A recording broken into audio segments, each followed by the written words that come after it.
this is a talk that I've been giving in a few places, and it sort of covers, here's an outline of the talk. It sort of covers the notion of deniable communication from a theoretical point of view. I'm going to survey what deniable communication means, the formal definition, and the tools that we have to prove that communication is deniable. And then I'm going to talk a little bit about some work that we've been doing on current internet messaging application, particularly Signal. And this new work is in cooperation with my doctoral students, Nihal Vatandas and Bertrand Hitterborn and Ugo Kracek, who used to be a colleague of mine at IBM. And then I sort of pass it on to a team of undergraduates to do some experiments on and sort of some benchmarking of some of our proposals. So let me continue. Okay, so I think most of the audience in this summit is familiar with what deniable communication means. It means that two parties, let's call them Alice and Bob, they want to communicate, they want to authenticate each other, so they want to be sure of their identity.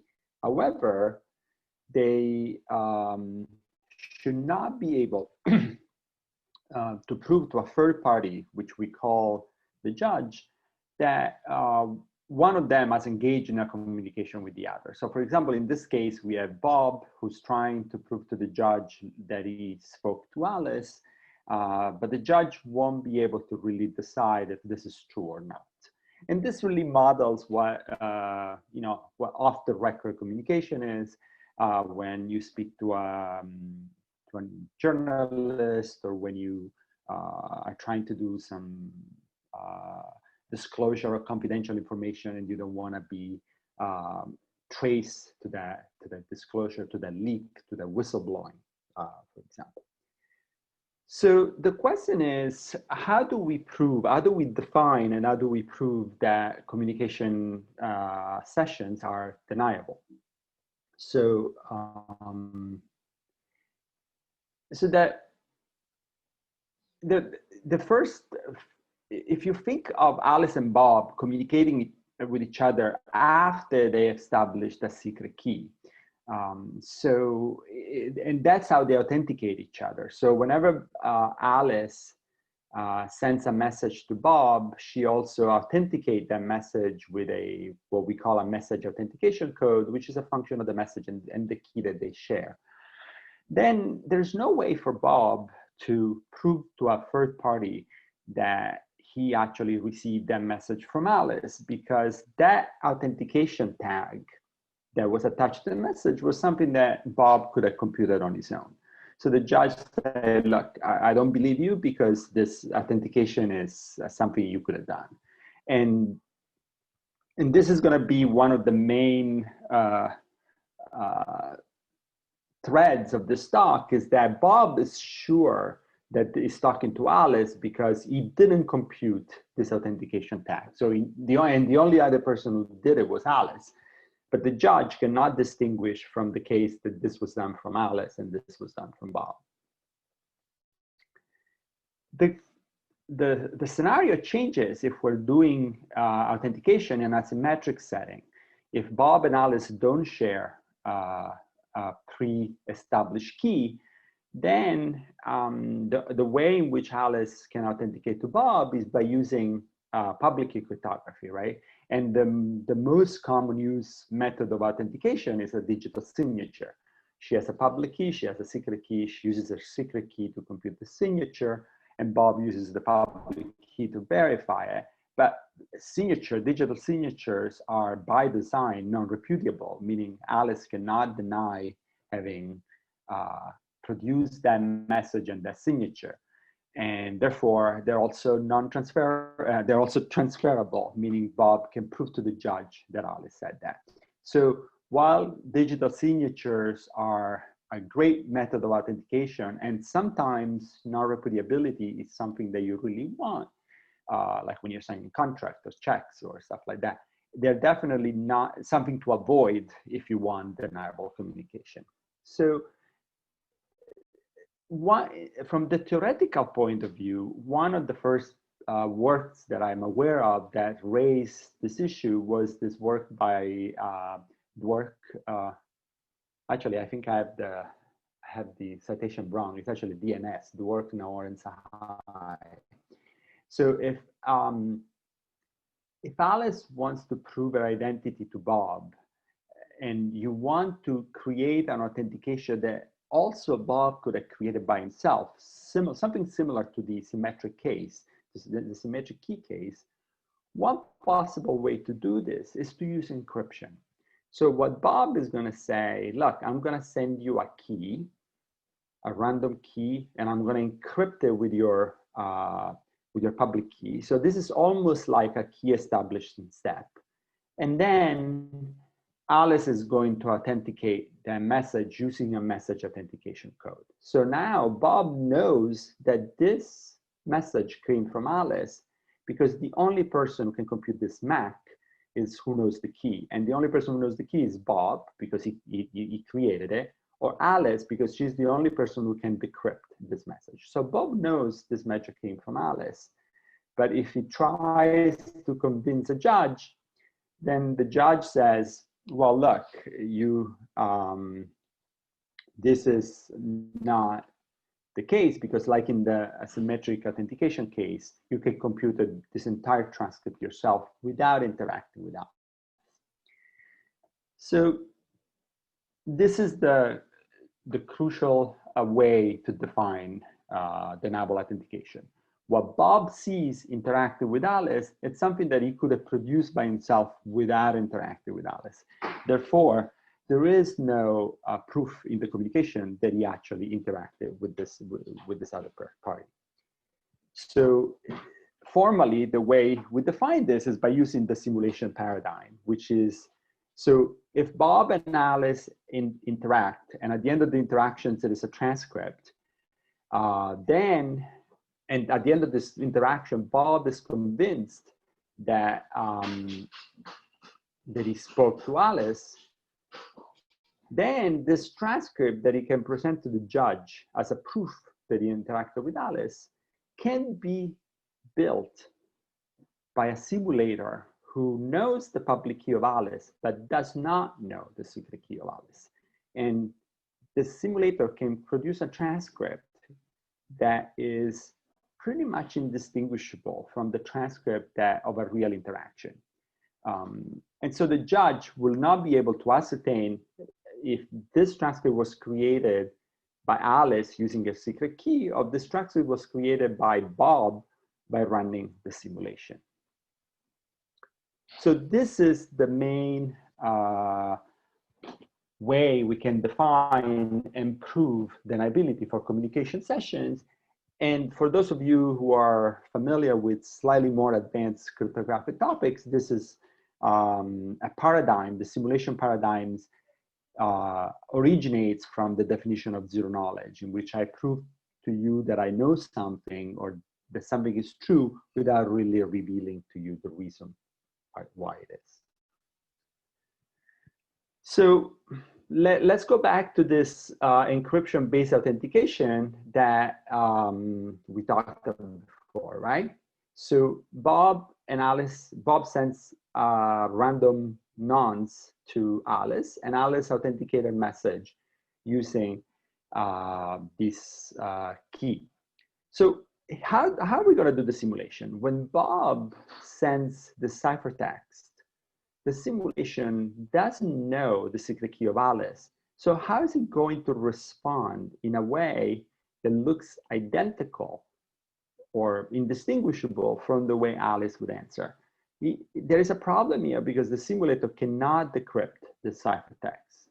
And the way we sort of solve this problem is by assuming that the encryption has a property which is called plaintext awareness, meaning ciphertexts are basically sparse. And the only way you can create a valid ciphertext if you know what you're encrypting. So Bob would not be able to send something without knowing what was inside the plaintext, because otherwise Alice would not decrypt. If you send like a random string, then Alice would not decrypt it. So the only way you send something that Alice decrypts is if you know what's inside. Therefore, if we think that Bob knows what's inside, then we can think, we can sort of open the box, open Bob's brain, go find this K, this nonce that he used to create the ciphertext and complete the simulation. So it's very important formally that the encryption scheme uses plain text aware. And otherwise, we could come up with schemes where Bob doesn't know what's inside the ciphertext, and the fact that he's able to produce a valid answer is a proof that Alice actually talked to him. Okay? And plain text aware encryption schemes exist, especially if you're willing to accept, and they're actually reasonably, they're basically as efficient as basic public encryption if you're willing to use certain kind of paddings in the random oracle model, but I'm not gonna sort of go into those details. So now we have talked about how to do a single authentication of a single message. Now the question is, how do Alice and Bob, now two different parties, can authenticate each other and run a communication session that is deniable? Well, normally, what happens in practice is that you first establish an authenticated shared key, a shared key that Alice knows only Bob's, is sure that only Bob knows, and Bob is sure that only Alice knows. And this is what's called authenticated key exchange in the cryptographic literature. And then once they have established that key, then they will protect their follow-up communication share key. So their messaging session is going to be encrypted and authenticated with this key that they established in the first stage. We already know that communication, which is authenticated using a shared key, is deniable.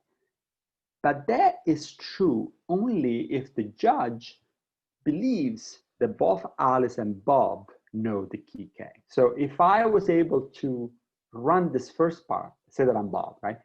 And run this first part and end this first part in a way that only Alice knows K, and I can prove to the judge that only Alice knows K, then whatever comes here is a proof that Alice is communicating with me.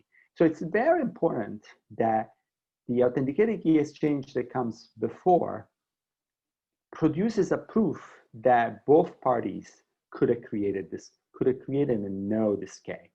And this is what we call deniability for an authenticated key exchange.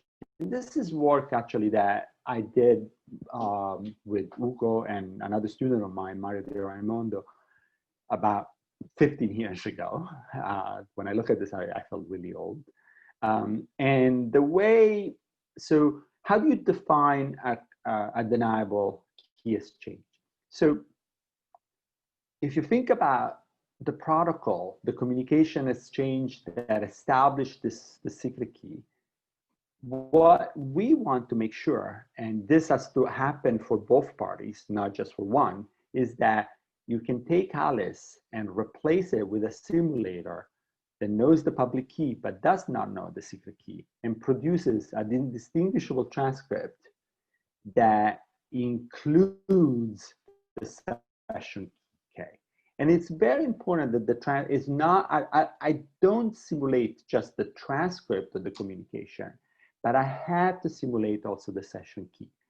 That's exactly for the reason that by including the session key in what is indistinguishable, I can then go back to this previous issue that the key itself is deniable, and therefore whatever comes after in the communication session is also deniable. Okay, so here's the formal definition. An authenticated key exchange protocol is deniable for, say, Alice, but then you have to make a symmetric definition for Bob. If there exists a simulator that runs on input only Alice's public key, not her secret key, the simulator interacts with Bob, and a very important thing is that Bob may choose to deviate from the instruction of the protocol just because his goal is to frame Alice and prove that Alice is talking to him. And this view that we create with the simulation should be indistinguishable from the real view and should include the session key. Once you include the session key, then you know that the communication session that comes after is deniable, no matter how the key is used. Okay, so when we did this work, we formalized what was a concern that had been circulating around the community for a long time. There was lots of work on the IETF forums, which at that time were standardizing the internet key exchange protocol, and deniability had been raised even there as a concern. And one of the reasons I got involved into this was that we looked at the first attempt to formalize and design a deniable authentication exchange, which was the influential off-the-record protocol, the OTR protocol by Borisov and al. And in the first version, in their attempt to get deniability, they sort of undermined the authentication part of the protocol. So there was a small bug that we raised, and that's exactly why we decided to say let's make a definition, let's make a formal framework for this thing, so that we can then formally prove that this is still a valid authentication protocol, but it's also deniable. And this has come back to the forefront of the research area because it's been a primary design consideration in a new generation of AKA protocols, which is using current messaging applications like just Signal and Telegram and others. And I'll start talking about that now. But before I start talking about that now, let me just give you an example of a very simple authenticated key exchange. And this is a work by Hugo Krawczyk that even goes 10 years before our work on formalizing deniability. And it's basically a Fieldman Key Exchange where the authentication part is done through an encryption-based deniable authentication. So we know how the basic Fieldman works. Alice sends G to the X to Bob, Bob sends G to the Y to Alice, and the share key is G to the XY. This is unauthenticated. There is no guarantee here that Alice knows she's talking to Bob and Bob knows that he's talking to Alice. To authenticate this key, Scheme uses a encryption-based authentication, which is exactly the one that we saw before. Alice also sends an encryption of a nonce to Bob, and Bob sends an encryption of a nonce to Alice.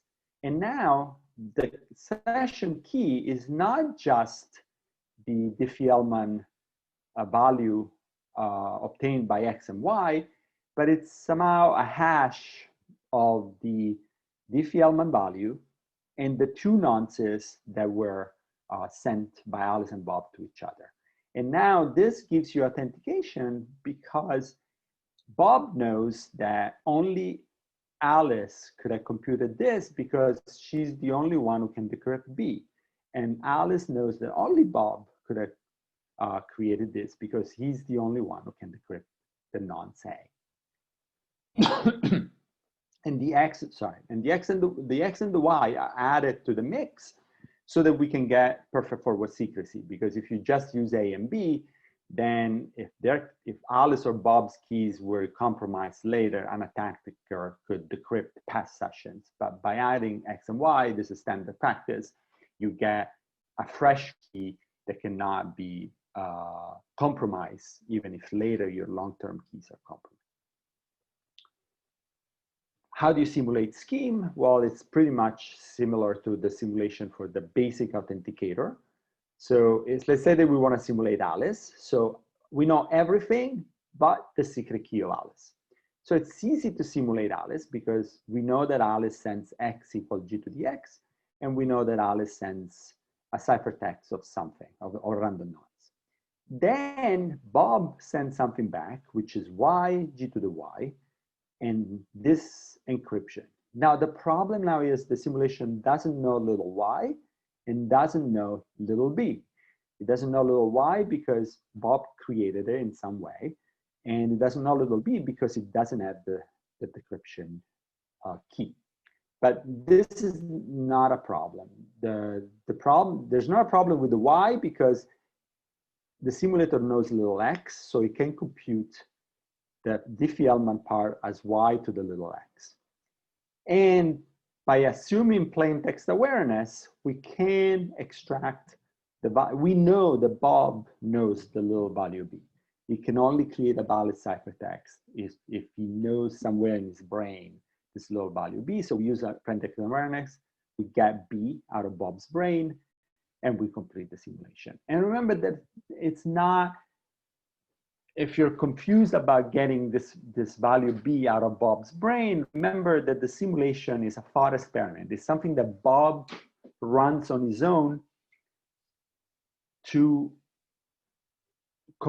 sort of to present to the judge a transcript that looks like he interacted with Alice. So the judge, basically this is the judge saying, look, in this transcript, this is a valid ciphertext, you must know B.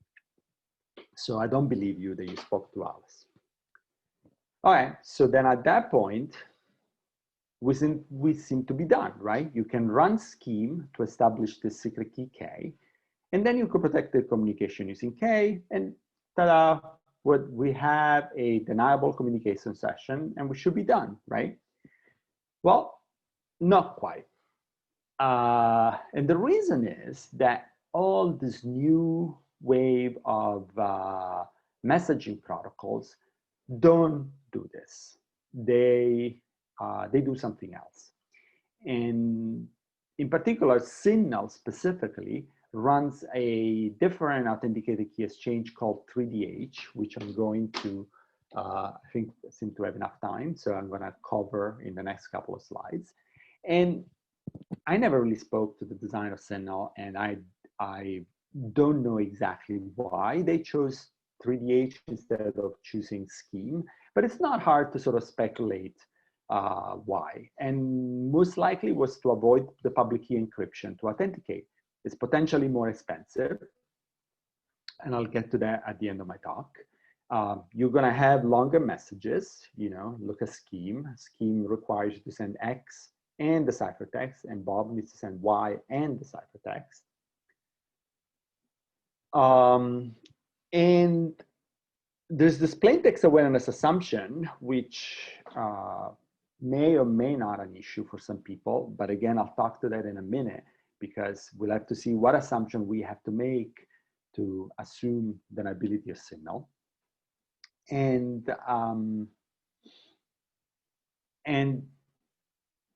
one other issue is that Bob's message depends on the public key of Alice. And similarly, Alice's message depends on the public key of Bob, which basically means that the two parties need to know at the beginning of the session, who are they talking to? There is no way to establish an asynchronous mode of communication in which Bob says, look, I'm going offline and I may want to receive messages, so I'm going to leave my keys on a server, and if somebody wants to send me a message, they use the server to communicate with me, which is exactly one of the main features of Signal. So if you use Scheme, you can't have this asynchronous model because both parties need to know who are they talking to when the session is established. It's basically only for parties who are alive and online when the session is established. So I believe that the main issues were the more computation, the longer messages, and this asynchronous mode that is not enabled by Scheme. So what type of deniable authentication is then used? And the interesting thing was when we started looking at this, it was that in spite of widely claimed deniability, there was no formal analysis that we know of. And I should say something here because I know Nick Unger is talking later today, and I meant to add a slide here and I forgot. So I apologize to Nick. One thing that I'm talking here, I'm focusing exclusively on the notion of offline deniability, where Alice and Bob communicate and a posteriori, they go to the judge and try to convince that they talk to the other party. There's also a notion of online deniability where the judge is somehow observing the communication as it happens. And in this notion of online deniability is much harder to achieve.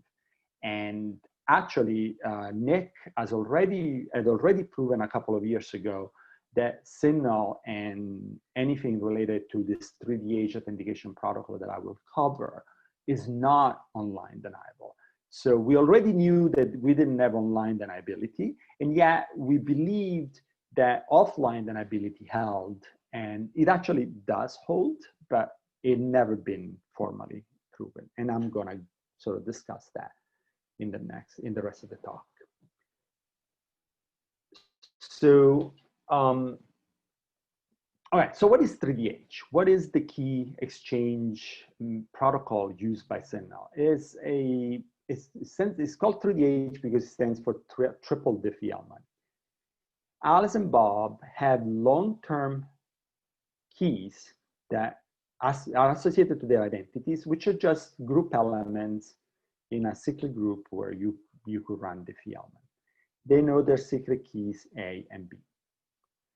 And then the protocol is just a basic Diffie-Hellman protocol. Alice sends X, Bob sends Y, and that's it. There is no explicit authentication mechanism into the transcript of the protocol. At this point, this message could have come for anybody. Bob has no idea this message came from Alice, and Alice has no idea that this message came from Bob.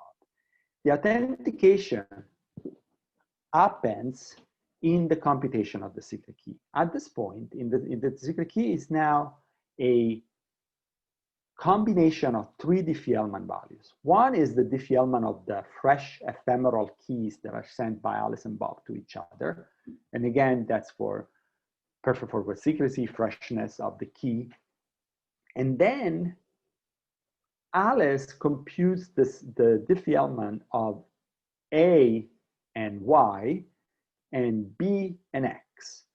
And so you see, there are four possible Diffie-Hellman that you can compute, and they choose to incorporate three of them in the key and do not include the fourth, which is the Diffie-Hellman of the long-term keys. So this is it. Authentication happens implicitly in the computation of the secret key. And this implicit authentication has a long history. I think the first protocol that suggested was the MQV protocol, where again, it's a combination of the four Diffie-Hellmans in a different way than the way 3DH did it. All right, so how are we going to simulate this protocol, right? All right, so we want to simulate Alice. We know everything but little a, the secret key of Alice. All right, we can easily simulate the first message from Alice. Alice sends X equal G to the X. And now Bob sends Y equal G to the Y. Remember, the simulator doesn't know little y. And now, how do we complete the simulation? You see, the simulator can compute this value and can compute this value because it knows little x. But the simulator cannot compute this red value right here because it doesn't know little a and it doesn't know little y. This is where in the scheme protocol, we used plain text awareness. We extract the ephemeral secret of Bob by saying, look, you encrypted it, you must know what you encrypted. But when the ephemeral value of Bob is just a little y, we can't use There is no corresponding notion of plain text awareness. Bob could choose a group element without knowing that that's good log. Actually, he can prove to the judge that he doesn't know that that's good log, right? Because I could take today's New York Times, hash it through cryptographic hash function like SHA, map it to a group element, and there's no way that I know that that's good log of that group element.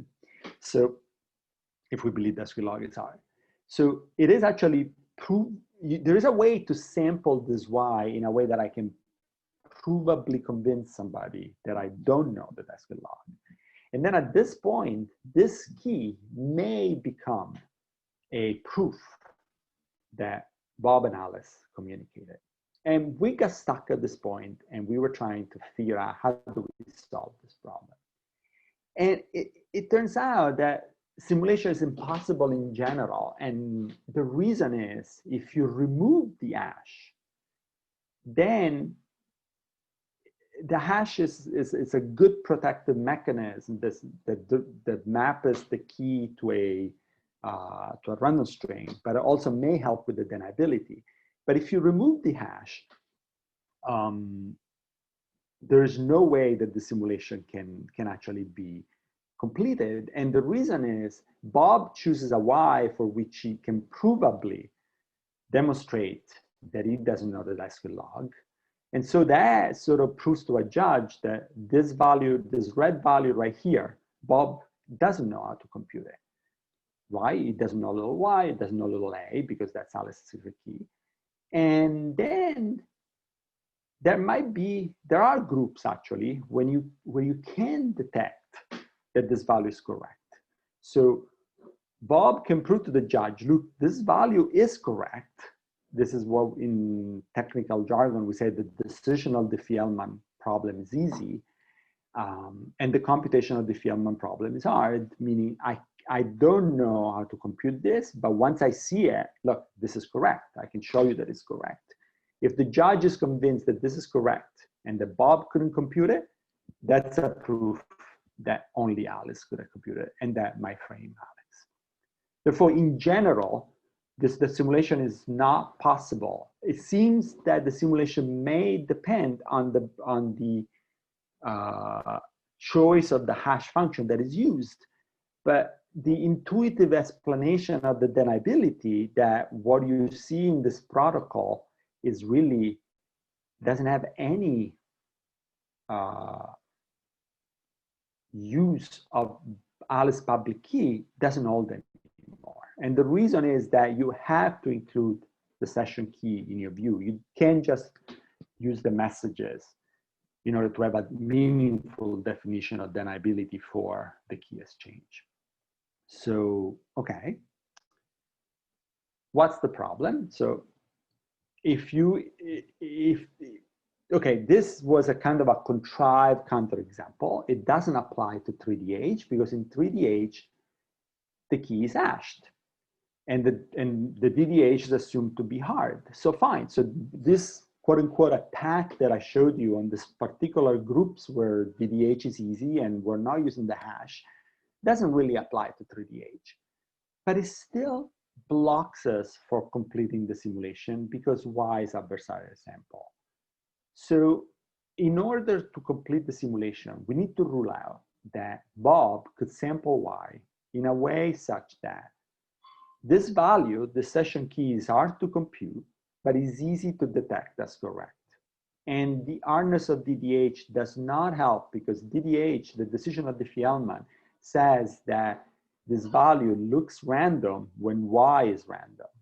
But Y is not random because the adversary, Bob, might have chosen it adversarially. So formally, the simulation is stuck. We can't just use DDH to complete the simulation. And here I'm going to get on a technical point that I'm willing to go on if somebody asks for it, or you can just look at the paper. But using the hash function as a random oracle doesn't help either, because we cannot detect where the correct query is to sort of complete the simulation. So we were just stuck. We say we want to prove it's obviously deniable. And for a while, my students and I and Ugo kept wondering if maybe we were wondering, is this an artifact of our proof strategy? Is this a definition that is wrong? Can we choose a different definition? So it's obviously that the protocol is deniable, but we cannot prove it formally. So we ended up settling somewhere in between, and I've never been happy with what we settled. What we did was choose the closest thing to plaintext awareness that we could come to. So now we're assuming that for Bob, we either have an extractor that says either Bob really knows this value or Bob doesn't know this value. Now, and if Bob knows the value, then the simulation can be completed. But if Bob doesn't know this value, then it's okay to put a random key. The judge will not be able to detect. So here is the assumption that we need to make. And actually in our paper, we were able to prove the necessity of this assumption. So we need to assume that Bob, when Bob opts Y, Bob either knows Y to the A, this missing part of the key, in which case Bob knows it, the protocol is deniable since it means there is no proof that he got it from Alice, or Bob doesn't know this value, but in this case, nobody can distinguish the key from a random value. And therefore, again, what Bob sent to the judge is meaningless because it could have been a random value. This is a very strong assumption. We've never seen it before. We never encounter, the closest thing that comes to mind is the knowledge of exponent that says that if I give you g to the x and h to the x, you must know x. But this is even stronger than that. And I've been always troubled by the need of such a strong assumption to prove the simulation of such a simple protocol. As my advisor used to say, if there's justice in the world, you should be able to do better. But then we prove the necessity of this assumption. So there we are. So, okay. That said, we can reasonably assume that this assumption holds for the groups used by Signal. So if you've been wondering that I was going to tell you Signal is not deniable and I had an attack, you can relax, you can take a deep breath. We still think Signal is offline deniable. We already know it's not online deniable because of Nick's and Ian Goldberg's work. It's just that the proof is really ugly, the assumption is really ugly. Okay, so what can we do? If we want a nicer proof and a less ugly assumption, and it's not just, when I say ugly assumption, it's not just an aesthetic thing, it's an assumption that we can sort of intuitively believe rather than an assumption that really we have to wrap our head around it. So ideally, you would go back to the scheme protocol, which has a much more established assumption for the deniability proof. But we're stuck with this issue of the asynchronous version, which in Signal is called the X3DH, in which Bob loads what's called a pre-key into the server. This is ephemeral key Y, and then it goes offline. And this allows anybody to send him a message while he's offline by running the 3DH protocol with this pre-key. You read IY from the server, compute the key, and send a message to K protected with that key. The important property to allow this asynchronous version is that Bob's message cannot depend on the identity of the party he will communicate with, because when Bob puts that key on the server, the pre-key on the server, he doesn't know who wants to communicate with him. And therefore, scheme is ruled out. So, okay, so the problem, remember that the problem is that we can sample these ephemeral keys without knowing the matching Descott log. That's where simulation gets stuck. Well, you can augment 3DH by adding a proof that you know this little x and this little y. And the simplest way to do this is to sign a nonce, a random message, using this x equal and g to the x as the key. So you can do like a Schnorr signature here with this message, and this will guarantee to Bob that whoever is sending him capital X knows little x. Otherwise, the signature would not be easy to compute. And this is actually the prototype that I passed it on to my students and asked them to implement over. We actually took the Signal code base, which is open source, and sort of put this on top to see what would happen.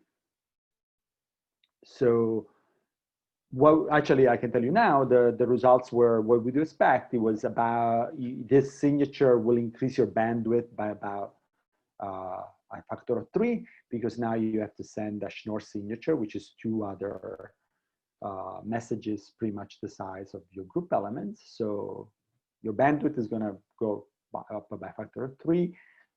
We're going from 32 bytes to 96 bytes. And our computation time went up by about, I think it was 15%, 20%, something like that. You know, a reasonable amount that would, I don't think it would impact efficiency that much, but it would give us a deniability proof now just based on very standard assumption. Well, you know, nicer assumption, in particular the fact that when you use Schnorr proof and produce valid signatures, you must know the secret key of the public key that is attached to it. Okay, so the simulation now, it's exactly what I just mentioned. When Bob produces the signature, that's a proof that he must know little y, and therefore somewhere in his brain there is a little y, and we complete the simulation. All right, I think I'm actually running out of time, so let me finish up. Deniable off-the-record communication is crucial to allow truly anonymous interaction. It has important societal implication. There is a mature body of research that formally define what this means, but the problem is hard. It requires stronger assumptions, and the stronger the assumption, the less confidence we have that it holds. So we need to keep looking for solutions that have the weakest and most reasonable assumption without compromising efficiency too much. Trust but verify. Protocol may seem intuitively deniable. The proof of their deniability is still necessary, and I think Nick's work on the lack of online deniability for Signal is a much more cautionary tale than my work, because my work is just saying, look, the proof is really ugly. His work is, look, online deniability doesn't hold. In conclusion, if you adopt a protocol widely, you should thoroughly vet it and formally prove it. Signal is an impressive piece of work. I'm not dissing Signal here. It was a game changer in the era of internet messaging application. And yet the cryptographic community let years pass without a formal analysis and proof on one of its most crucial features of deniability particularly. And I point out to a work by Evgeny Dodi's, Fieldman and Coretti, where there's also what I consider a belated and much needed formal analysis of other security aspects of the Signal protocol, such as the double ratcheting.